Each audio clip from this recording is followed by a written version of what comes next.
This story is based on a real-life incident.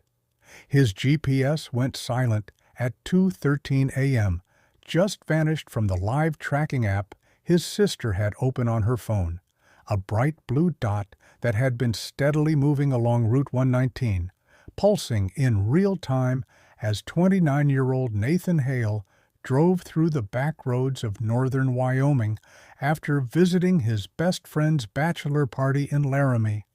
Heading home to Casper in the dead of night, the snow falling in slow, lazy flurries, the temperature plummeting below freezing, and the wind howling across empty hills that stretched for miles without another car in sight.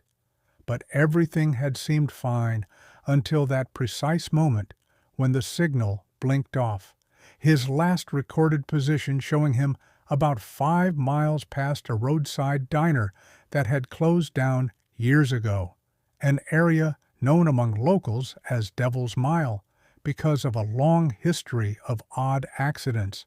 But no one in the family paid attention to that folklore, not until the following morning when Nathan still hadn't returned home and wasn't answering his phone. And when local authorities were contacted, they began tracing his route from the moment he left the party at 12:43 a.m. using toll booth cameras, gas station surveillance, and the data from his in-car navigation system, which all confirmed he was following the planned path with no deviations,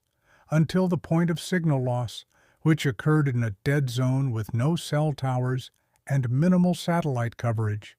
a spot that had long frustrated drivers with sudden radio static and GPS confusion. But none of that could explain what happened next, because when search teams scoured the stretch of Route 119 where his signal disappeared, they found no tire tracks in the fresh snow, no broken guardrails, no signs of an accident, nothing at all, as if his car had simply ceased to exist mid-drive. It wasn't until the afternoon of the third day that a rancher named Glenn Brower stumbled upon something deeply disturbing on his property, nearly 30 miles from the last known GPS point, inside a narrow ravine inaccessible by road. He found Nathan's car sitting upright on a patch of dead grass, the doors locked from the inside, keys still in the ignition, battery drained, and all 4 tires intact, with no dents, no signs of a crash, and no trail leading to or from the ravine through the thick snow, which had remained untouched for days. And inside the vehicle, sitting in the driver's seat, was Nathan's lifeless body, frozen solid, his hands still gripping the wheel, his eyes wide open, face frozen in what appeared to be a scream, though his mouth was closed tight, as if something had terrified him beyond imagination in his final moments. And what baffled investigators further was the interior of the car. It was bone dry, despite snow having fallen steadily for days, and the heater was still set to high, though it hadn't run in over 40 hours. There were no injuries on the body, no signs of hypothermia, no defensive wounds, no toxins, nothing, just an unnerving presence, as one EMT described it, like stepping into a sealed vacuum where time had paused. And the strangest part came when forensic techs accessed the car's onboard computer. The system had logged one final destination programmed into the GPS at 2:12 a.m., exactly 1 minute before the signal went dead, with coordinates leading not to Nathan's home, but to a location labeled only as I, positioned deep within the woods of Fort Bridge State Forest, an area officially closed to the public for over a decade due to unexplained sinkholes and sudden wildlife disappearances.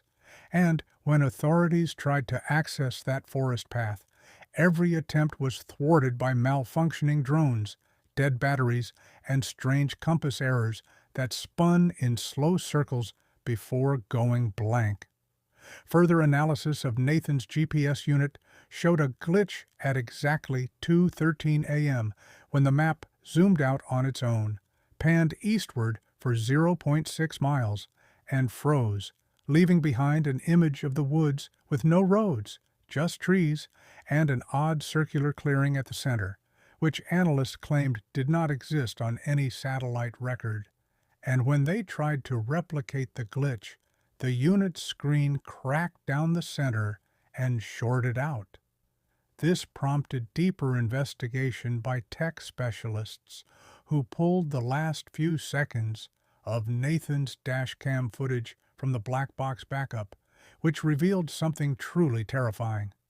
The footage showed his car slowing down gradually without brake lights, the interior lights flickering, his eyes staring fixedly ahead, unblinking, and then a faint sound in the background, low, rhythmic, almost like breathing. But what they saw in the final frame before the footage corrupted was what made two officers quit the case entirely. A figure, taller than the road sign beside it, standing motionless at the edge of the forest, its arms unnaturally long, bent in impossible angles, with no discernible face, just a void that seemed to pulse even through the static of the corrupted video and the timestamp at that exact frame. 2:13 a.m. The case was declared unsolved, and the official report listed cause of death as acute cardiac arrest, though the coroner admitted off record that Nathan's heart had shown signs of electrical interference, as if exposed to a high-frequency field before failing,